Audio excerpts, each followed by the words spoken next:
فہد پوچھتے ہیں شادی کے بعد عورت کا آخری نام بدل دیا جاتا ہے، کیا ایسا کرنا ٹھیک ہے؟ دین اس کے بارے میں کیا کہتا ہے؟ مثلا بعض اوقات عورت کا نام اپنے باپ کے نام کے ساتھ ہوتا ہے لیکن آخر میں وہ آخری نام بدل کر شوہر کا نام لگا دیا جاتا ہے۔ جو غلط چیزیں رائج ہو گئی نا اور کافروں سے لوگوں نے لے لی ہیں، ان میں سے یہ بھی ہے کہ لڑکی باپ کے کر رہتی ہے تو باپ کا نام ساتھ لگاتے ہیں، شادی ہو جاتی ہے وہ چھوڑ کر پھر خاوند کا لگانا شروع کر دیں۔ یہ وہ لوگ ہیں جن کے ذہنوں میں عورت کی بذات خود کوئی شخصیت نہیں، عورت کوئی شے نہیں، وہ اپنے باپ کے نام سے یا شوہر کے نام سے اس کی کوئی عزت آبرو ہے، ورنہ بذات خود وہ قابل احترام شخصیت نہیں۔ توبہ توبہ توبہ، سوچے باپ کیا ہے اور خاوند کیا۔ اللہ کے رسول علیہ السلام نے جو قدر ان کی بیان کی، یہ تو ہماری نالائکی ہے۔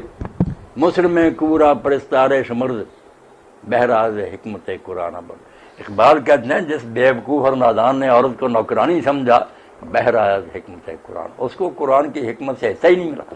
قرآن کو مانتا پتہ چلتا تیرے باپ کو اللہ نے تیسرے چوتھے نمبر پر رکھا، جہاں ذکر آتا ہے کہ والدین سے نیک سلوک کرو، آگے جب تفصیل شروع ہوتی ہے باپ کا کوئی ذکر آتا پھر کہ ماں نے تجھے اٹھایا اور مشکل سے جنا اور پھر سینے سے لگائے اٹھاتی پھرتی رہی، ماں کی محنتوں کا ذکر ہے۔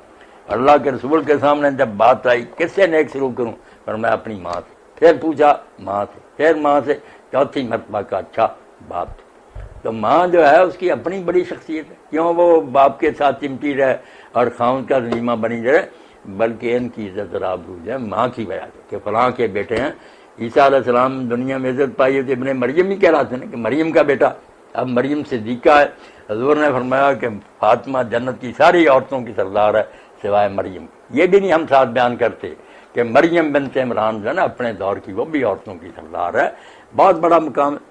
تو اگر بیٹی ہے تو اللہ کے رسول نے فرمایا جس کے گھر میں 3 بیٹیاں پیدا ہو جائیں وہ اچھا سلوک کرے، برا نہ جانے، ان کی شادیاں کرے، تربیت کرے، ورنہ ستر اللہ من اللہ۔ بیٹے کے لیے نہیں کہا کہ وہ بچیاں جو ہیں اس باپ کے لیے دوزخ سے پردہ بن جائے گی، بچا لے گی باپ کو۔ لوگوں نے پوچھا اللہ کے رسول اگر 2 ہیں، فرمایا ہاں 2 بھی اسی طرح۔ تو لوگ کہتے ہیں ہم نے ایک کا نہ پوچھا، ورنہ حضور وہ بھی یہی فرماتے کہ ایک بچی کا بھی معاملہ۔ بہنوں کے بارے میں فرمایا کہ جس کو اللہ تعالیٰ نے بہنوں کی آزمائش میں ڈالا اور اس نے ان سے اچھا برتاؤ کیا، 3 یا 2 ان کا بھی یہی فرمایا کہ وہ بھی اس آدمی کے لیے دوزخ سے بچاؤ۔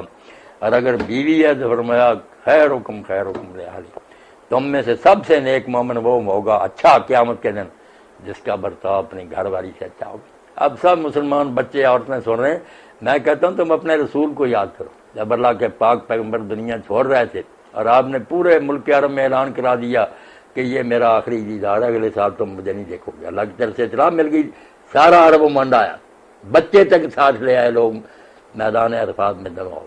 حضور اپنی ناکہ پر سوار تھے، خطبہ دے رہے تھے، سب لوگ جانتے ہیں کہ وہ آخری ہدایتیں تھیں۔ تو جو ہدایتیں دی آپ نے ان میں یہ بات بھی بطور خاص فرمائی واتقوا اللہ فی النساء، کبھی فرمایا استوصوا بالنساء خیرا، پلے باندھو میری یہ ہدایت کہ عورتوں سے کے بارے میں معاملہ کرتے ہوئے اللہ سے بہت ڈرنا، فإنکم أخذتموهن بأمانة اللہ۔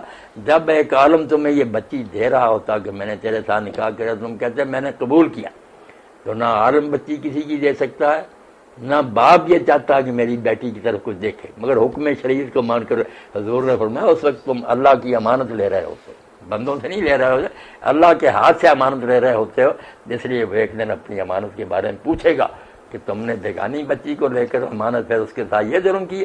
اس لیے دین میں نا یہ عورتیں بھی سمجھے نا کہ ہم بس ابے کے ساتھ اور خامدوں کے ساتھ دفاع کریں، یہ نام دو ساتھ لگاتے ہیں، وہ بذات خود ہی آمنہ اور جو مریم ہیں بذات خود ان کا مقام کو کم ہے، مرد ان کے پاؤں کو چاٹیں تو جنت ملتی ہے۔ یمن سے صحابی آیا کہ حضور میں جہاد کے ارادے سے آیا، فرمایا ماں زندہ؟ اس نے کہا، فرمایا فرض ماں، جا ماں کے ساتھ چمٹ جا، بہن جنت تحت رجلہ، جنت تو اس کے پاؤں کے نیچے، کہاں جنت ڈھونڈتا پھرتا۔ مگر ہماری بدقسمتی یہ ہے کہ مسلمان کہلانے والے جو ہیں بدنام ہو گئے کہ مسلمان سوسائٹی میں عورت کی کوئی عزت نہیں، یہ ہماری بدبختی ہے، ورنہ عورت کی جو عزت ہے تو باپ کی اس کے مقابلے میں بہت تھوڑی ہے۔ اللہ توفیق دے کہ ہم ماؤں، بہنوں، بیٹیوں اور سارے اپنی بیویوں کے حقوق پہچانیں اور ایسا کر کے دکھائیں کہ دنیا مانے کہ واقعی رسول اللہ کی امت کو ایسا ہی ہونا چاہیے۔